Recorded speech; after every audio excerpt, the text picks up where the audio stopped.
Think about how often during the day we find cool ideas, special quotes, interesting facts, or even big personal moments. Every time we do, we think to ourselves, I should remember that. Being successful means being someone who learns about lots of different things and gets knowledge from many places.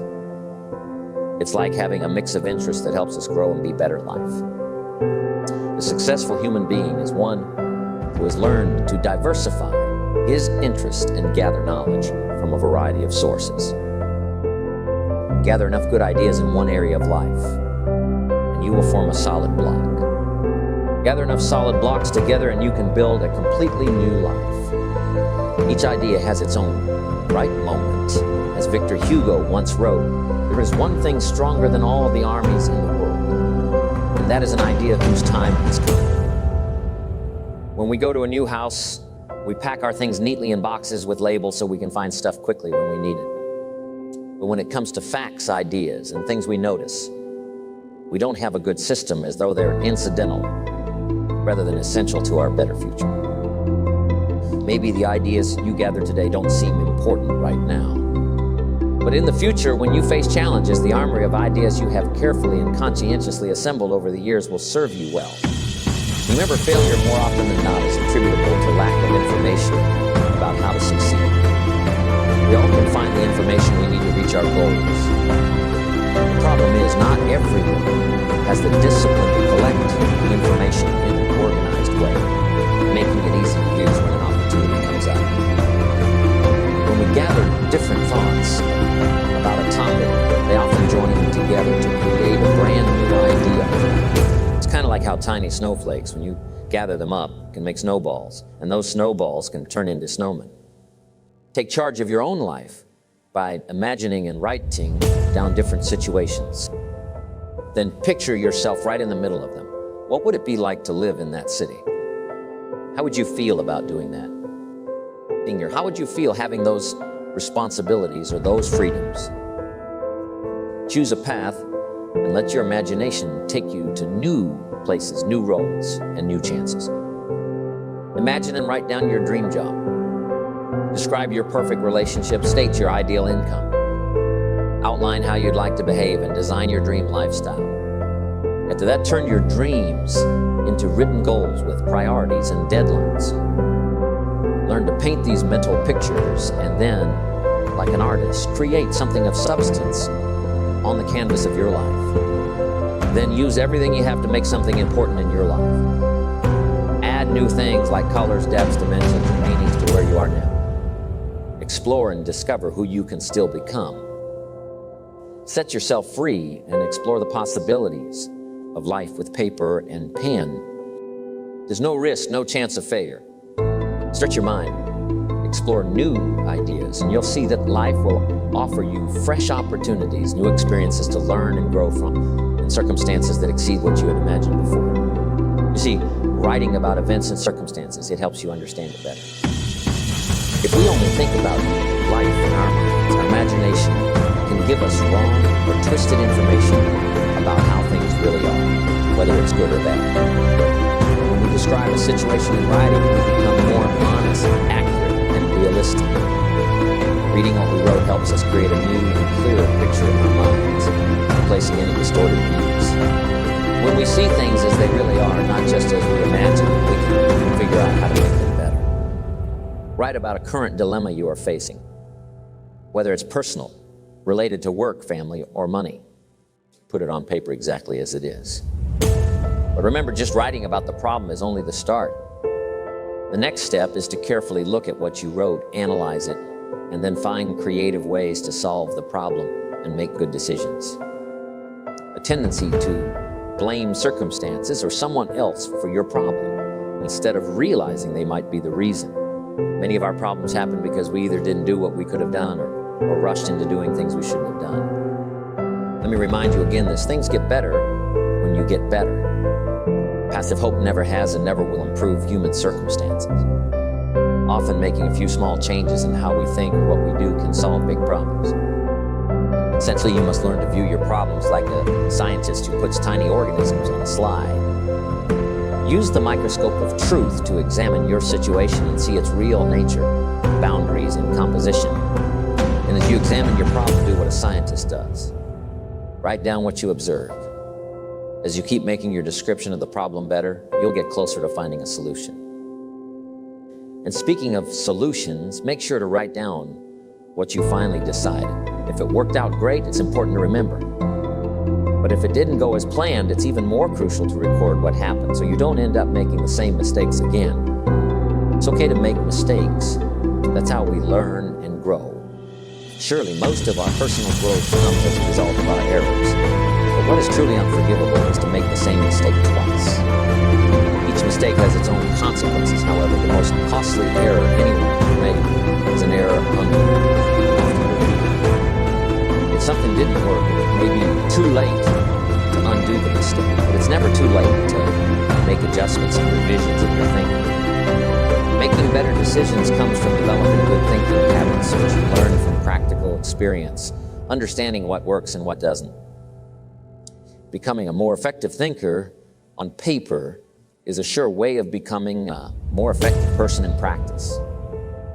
Usually, if we wait until the end of the day to write about what happened in the conversations in our journals, we might forget the specific details. At most, we end up with scattered bits of information. At best, we are left with scattered fragments. And it's hard to build an exciting future from mere bits and pieces of the past and present.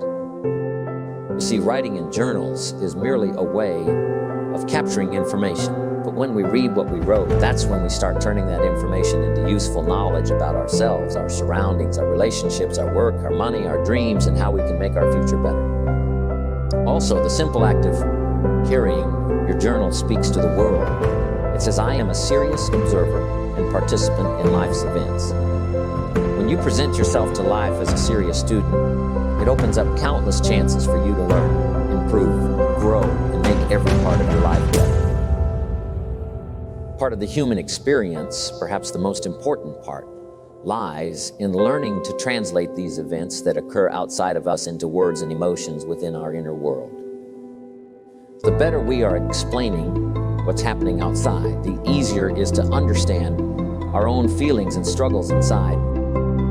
Cause and effect always go hand in hand. It's hard to understand or deal with the results without knowing the cause. Keep in mind that all human emotions come from specific events or reasons. A better understanding of events will always give us a clearer picture of what's happening, helps us see the effects we might feel. When it comes to events and feelings, as you start expressing yourself honestly, your journal becomes a great friend. I strongly encourage you to write down your emotion instead of keeping it in your head. Writing makes strong negative feelings weaker, and strong positive feelings even stronger. Writing about your fear reduces its strength, and capturing your excitement magnifies its power. Think of your journal like a photo album that captures moments in your life. The only difference is that a photo album kept for a long time shows physical changes in you and your surroundings. Meanwhile, journals over time show how your thoughts and feelings have changed within yourself and about your surroundings. But the most important thing your journal does is help you communicate with yourself. It lets you speak to yourself and hear what you're saying about your life, your future, your relationships, and your goals.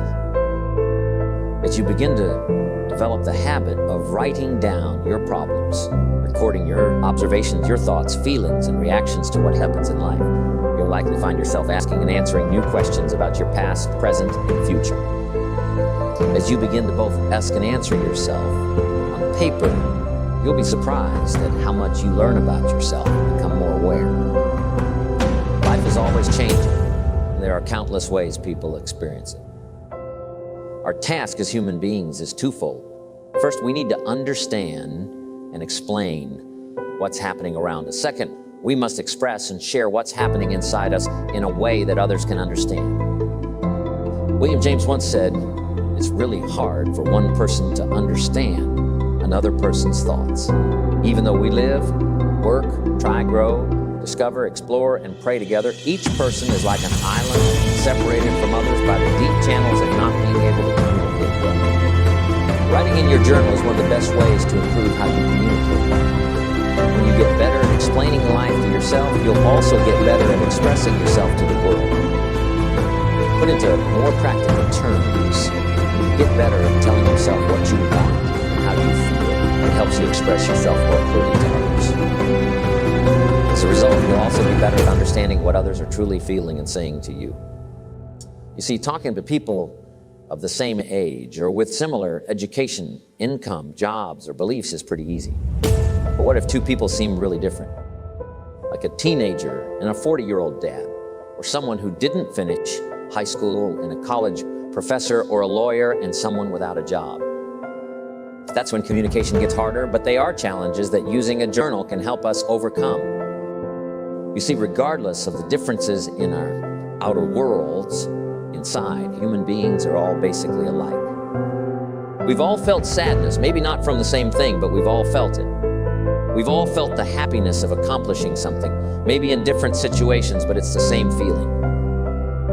Regardless of our outward differences, our basic human needs and feelings can connect us or create a bridge for good communication. By the time we're grown-ups, most of us have been through almost every part of life in some way. The problem is that most of the experiences have gone right on by us. We have never taken the time to remember them, think about them, or understand how we felt, how we reacted to others, or what was important to us during those times in our lives.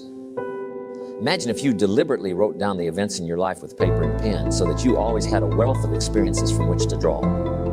Imagine now what an incredible impact this awareness could have on your life. How it could help you connect better with your children, clients, coworkers, and neighbors. You see, if you will but take the time to capture how it is for you at any given point in your life, you'll always be able to understand how it might be for someone else at their current point in their life. Even if the situations are different, the basic needs and feelings are always similar. You don't have to dress alike, go to the same school, be the same age, or sex to feel the same way. Think of your journal as a guide for life. Use it to record all the different emotions you pick up from your experiences. I promise you that if you will take just a little time to capture your experiences, it will be worth it in the end. A journal is special because it gives you a good way to understand everything. Life, people, work problems, and most importantly, yourself. There's something magical about writing down a problem. It's like when you write down what's wrong, you begin to find ways to make it right. Use a journal when you have a specific reason, like needing to express, analyze, think about, explain, record, consider, or look at different parts of your life. See, more than anything else, a journal is a place to document the development of your own life. It is a textbook that helps you learn more about yourself. Imagine you're describing a day at the beach, the crashing waves, the flying seagulls, the faraway sails. After writing about what you saw and heard, take another step and talk about your feelings, how you emotionally respond to life. Describe your feelings when you learn that John got the promotion that you felt was rightfully yours, when you hear that Sally is marrying your ex-husband next month. Describe everything. Don't leave out any events in your life. Capture the happiness of your successes and the pain of your losses. In the pages of a journal, our innermost feelings and dreams are revealed, as are our strengths, our weaknesses, our positive attributes, and our negative habits and characteristics. Journals in life have something in common. They both give you a space to fill hard times. If you're not sure how you want to fill life spaces yet, a journal lets you imagine all the different paths you can take.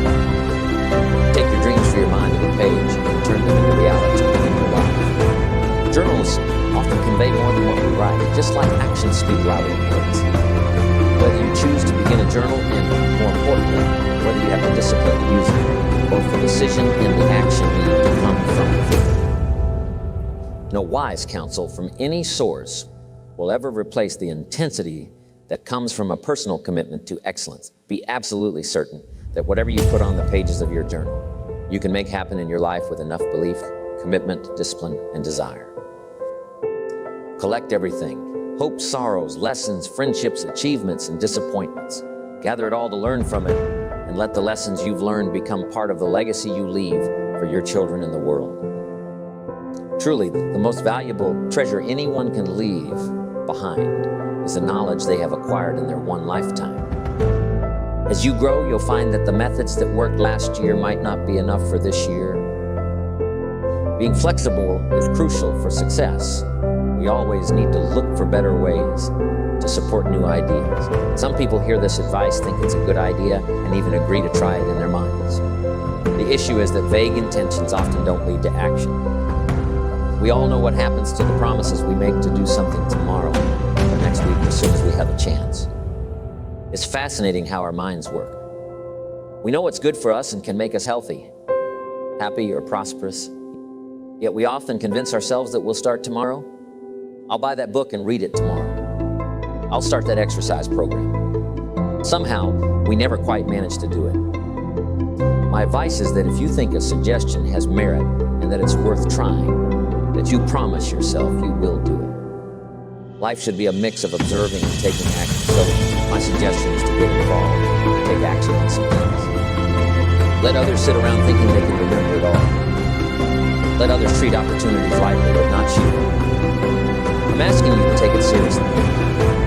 Let others wonder at the end of their lives where things went wrong, but not you. Let other people play your stuff. And while others soak up the sun, you soak up ideas. 10 years from now, they might still be struggling with bills, wondering why their marriage isn't working, or why they aren't advancing in their careers, but not you. Life tends to reward those who take their work seriously. Since it's tough for most of us to remember inspiring lines or the details of a business conference for a long time, it's essential to get serious about capturing them now. So, I would encourage you to get it all down as it comes your way.